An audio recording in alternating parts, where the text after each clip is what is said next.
said, really great against Winter.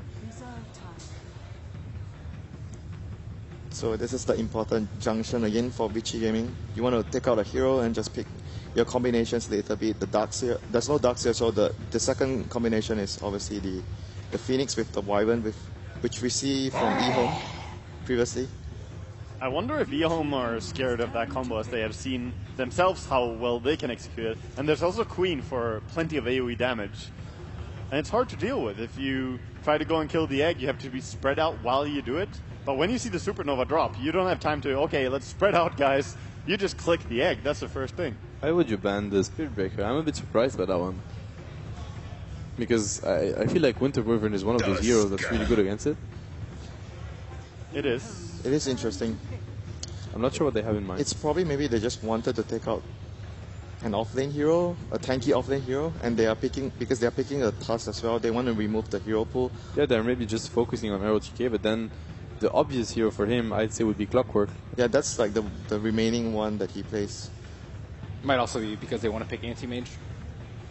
There's also Tide. He's a Tide Hunter picker in a sense, but I mean, we haven't seen Tide at all so far. I mean, Tide has the same issue why I mentioned with Ben, like why the reason Queen of Pain suddenly has been seeing a decline, because Tide has the same problem, a really long cooldown ultimate. Yeah, it is very tough to bring that in. A lot of Tide fans here though, so many Tide sweaters, Tide cosplay, like Tide everything. plushies. Yeah, so much stuff and then no pick. He's a very entertaining hero to watch, I feel. You know, Ravage is always like great to see. Well, and we haven't seen the Ravage effect. There's no chance that Vici are going to pick it, at least after a Rubik pick. I mean, that's so easy to steal for being such a strong ulti as well. I mean, do you still want to pick Luna into the Rubik right now? I mean, it's a hero that synergizes very well with the Wyvern ultimate, and they want to keep fighting, right? And Luna is very similar to Gyro, so... Luna for VG. Yeah. Yeah, it's also how, like, it's a hero How likes to play a lot. I don't like Luna against Storm and Gyro. I think she matches up poorly against those cores. Storm can jump away from her, and Gyro, well, she can trade with him, but normally it's about killing the other's team, right? They don't go for each other mainly. Yeah, but if you want something that can fight, like Luna fits that criteria, but he doesn't fit well, like you mentioned, against the Storm, because you get punished by the Storm very easily. It depends what How wants to play, really. I think Anti-Mage is still an option, not banned out. Good against Storm, good against Rubik, but it comes down. I don't think it's the VG playstyle, really. Yeah, I like it takes time to come online. For Vici? Yeah, for the AM, I think, if they go for the AM. It's like a really high mobility with Queen and Tusk and Anti-Mage. Like, they're going to have a hard time killing people, and at the same time, they can pick off, like, Gyrocopter very easily. Alright, Disruptor again. Second time in a row. And is it a... I mean... In the first game, we were like, maybe they picked the Disruptor in order to, you know, not let them pick Storm, or it's just a preventive, you know, solution for the Storm. Is it now a Storm counter again? Because I don't feel like Disruptor is like the best heal versus Storm. I mean, he is pretty good. Because it's easy for Storm to go for him. And just burst him down before anything happens. It's only really good if you're outside of the fight and in fog of war somewhere, or if the Storm is retreating. And that's pretty rare scenarios, because it's hard to hide from the Storm. Yeah, exactly, and especially Disruptor. You know, when you're on a Lion, for example, he usually has a blink, so it's easy for him to stay outside of the fight and just blink in. But Disruptor, he has to be close, because if you're really far away from the fight, then you're just irrelevant. You know, by the time you get to the fight, it's pretty much over. I don't know. It's a decent hero to combine with Winter Wyvern, though. At least you have some AoE for that. This is interesting. Silence This is the combo breaker, we call him. We haven't seen a lot of Silencer support so far. He is a very One good from solution, Wyvern, though. I really like it a lot. Storm can jump in, you silence, and then someone is definitely dead. And you don't need to get an Orchid at the same time. I didn't really expect the Chinese teams to pick up on it, but maybe they saw VP's success with it and wanted to try it out. It is beautiful to have the combination of Storm jumping in, Silence popping his ulti. Then there's nothing to counter a Storm for the duration that he's trying to kill someone. And normally he can get out. So if he goes Bloodstone first, that can be the payoff. Yeah, definitely. It's going to be a very strong initiation from eHome. eHome has like the initiation advantage. It's the very first time eHome picks Silencer in TI. It's been run on support by CDEC and Newbie so far, but it hasn't been. It's the first time eHome grabs the Silencer. And I'm assuming in support, I mean, it could be something else, but it's very unlikely. Good old support Gyrocopter coming back, Oh, yeah? around with that. The Akicopter, why not? Akicopter. Is that some flashbacks? So what does Vichy go for as a carry? There's still PL. There's still anti-mage. I mean, PL is kind of good against Silencer, right? We talked about that before. Anti-mage. Anti-mage, there you go. So it would be an anti-mage for Vichy Gaming. It's indeed a very good pick for them. They have a lot of defensive spells for him, like with the Snowball, with the Winter Wyvern. They can save him. I think it was between those two heroes. Honestly, I would have preferred to see the PL more than the anti-mage here. I think it's fair to say that overall, like Both are good though. I mean, the later we get in TI, the more we see late game heroes like PL and anti-mage. They feel like go-to picks every series. There's not a single series when we're not like. I mean, they might pick anti-mage. It's a good pick for them. That's a common thing though. When the pressure increases, you want to secure late game even more. What were you saying? I didn't like Clockwork here just because they have so many heroes that can get out of it, including like Disruptor. But Sand King, much better. Combos well with Silencer. Okay, thank you very much. Let's head down to the arena once more and rejoin our commentary team for game number 2.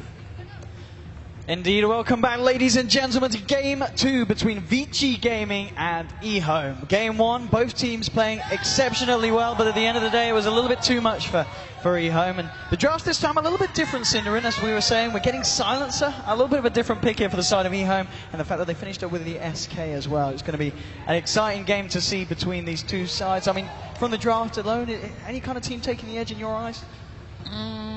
Not really. I actually think this is a pretty balanced draft. I think there's a lot of possibility for both lineups. I personally think Disruptor is a really good hero against Strong Spirit, so I guess we'll get that cleared up in this game. Oh, well, it's a small sample size, but you know, a classic combo being run here by eHome. By the way, the Sand King together with Silencer has been played a lot in the past. It allows the Sand King to burrow strike into Epi reliably instead of having to Epi blink burrow. Because the moment you get the burrow strike, you're just global. And if the enemy team has no BKBs, they actually have absolutely no counterplay for the incoming epicenter. So looking forward to seeing that. As far as Vichy goes, definitely comfort zone for them getting the anti-mage for Hao. My main concern for them, though, is how much are they going to get out of their support duo. It is a Wyvern together with Disruptor. I feel like this combo is fairly weak when it comes to early rotations, and CTY might have a really good mid lane. RT coming out on the top lane. He's going to be spotted out here by Hao as Hao heads back up. So another RTK is back. RTK didn't actually he didn't actually take a ward out with him onto this top lane. So nothing going down here on this off lane for him. Now just eyeing him up. And towards the mid lane, of course, you've got Super and Femridge tagging around. They're going to look to contest this top room. It's just DDC here. DDC, of course, this time going to be on the Silence, and Lanham will be on the Rubik for this game for eHome. So looking forward to see what they're going to be able to pull out the bag. At the same time, the fact that the Gyrocopter now, of course, changing hands. It's going to be YJ getting the Gyro here for his side. And the fact that they're running this anti-mage. So the Hao anti-mage is this... I mean, well, looking at the fact that they've already got some, well, 3 fairly high intelligence heroes with the Rubik, the Silencer, and the Storm. I can't help but feel that once there's that point where the aim's got his mansion, he's going to be very hard to kill. This is going to be a great game for the anti-mage. Yeah, he has multiple choices. I don't think they would have picked it if it wasn't for the Storm. Yep. He is absolutely the main target. But in a lot of situations, you can't fight the Storm, or another hero has way lower mana than the Storm, and you just go for a secondary target, and it can have a really major impact on the teamfight too. So I'm definitely in agreement with that. As far as when Hao starts being scary in teamfights, I'm not sure the Manta is going to cut it. I think he might have to get even more than that, because in my opinion, eHome has some pretty decent counterpicks to the anti-mage here. When he commits in, even if he Mantas, there's the counterplay with the Golden Silence. There's, of course, the Burrow Strike. He's got to be so careful in his middle lane. That was just one hit from Femra, and then the dagger from the Quap, the Arctic Burn, of course, doing a lot against this very squishy Silencer. On the top lane, bit of a man fight between F4 and ROTK here. ROTK going to head back with Thunder Strike, bringing him low. Won't quite be able to find the kill, but forcing SK back. He's got a salve, so he's going to be alright. But nonetheless, creating a lot of space here for Hao, F1. And of course in the jungle, Femry just starting to make the stacks as well for the team, so to keep them in the game. Mid lane, we're seeing CTY doing pretty well, 3 for 1, 4 for 1 at the moment. Lanham pressing back, Ice. We'll see how well he's able to carry off this Tusk off lane. Of course, one of the heroes he is most known for, so looking forward to see what Ice is able to achieve with the Tusk this game. Back in the middle lane, DDC is going to be hanging around with CTY, just trying to be as annoying as he can to Super to ensure that CTY can have a good start in this lane, get his way towards level 6 without the Queen being able to find a solo pickoff. Fenrir was looking to maybe fly across. This is a very classic way of ganking the mid lane when you're on the Dire and have a Wyvern. Fly over the edge from the left, but didn't really dare to go for it. He knows DDC is on backup there, and even if he wasn't, it's probably too difficult for Super with this low of a health pool to engage on that kill. So they're not going to do it. Maybe now they could consider trying again, though. Oh, here comes your snowball. Ice just onto DDC, but both DDC and Lanham are here. They're going to try and go for it here. DDC with the glaze. They want to count that little bit of 8 pure damage adding up. Ice getting low. Will just be able to get himself back over to his own side of the map. So he's going to be right mid lane. A bit of a dive going in onto the CTY there. He's got a salve here. Is he going to need to use it? It's going to bring him low these ticks. I think he's going to go down to about 3 HP or so. Or 6 HP. Very, very lucky there, CTY, playing on the edge. But the salve's going to put him back into good shape. And he's only 50 gold away from that bottle now. So very fortunate that that didn't quite bring him over the edge there, that point. Yeah, he's going to be perfectly fine now. Super doesn't have too much mana to pressure him with, and he's also doing fine on CS. He's actually out farming Super as it looks right now. They're even, but there's a full creep wave coming in here for CTY. See if he gets any of it. So far, 0 for 2. DDC on the silence to hang around mid has definitely helped out CTY get this bit of an advantage. I think the 2 carries at the moment is How with a slight edge, 17 for 5. Up against the Jaras, 13 for 6. How really been undisturbed entirely by the Sanking. RTK not able to do that much to slow down How's farm. And we did see RTK, of course, look for that rotation towards mid as well. So this anti-mage is going to get a lot of space here, Sin. Yeah, that stat is slightly worrying, though. He's 0-3 in this patch with anti-mage. But they're still going to pick it, obviously, if it's a good pick. Games are way more complicated than that.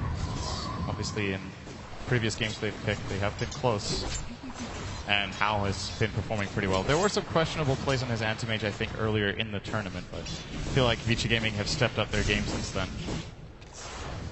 And will be able to put on a good performance. And they have yet to lose a game at the main event. Let's keep it in mind. They're currently 4-0.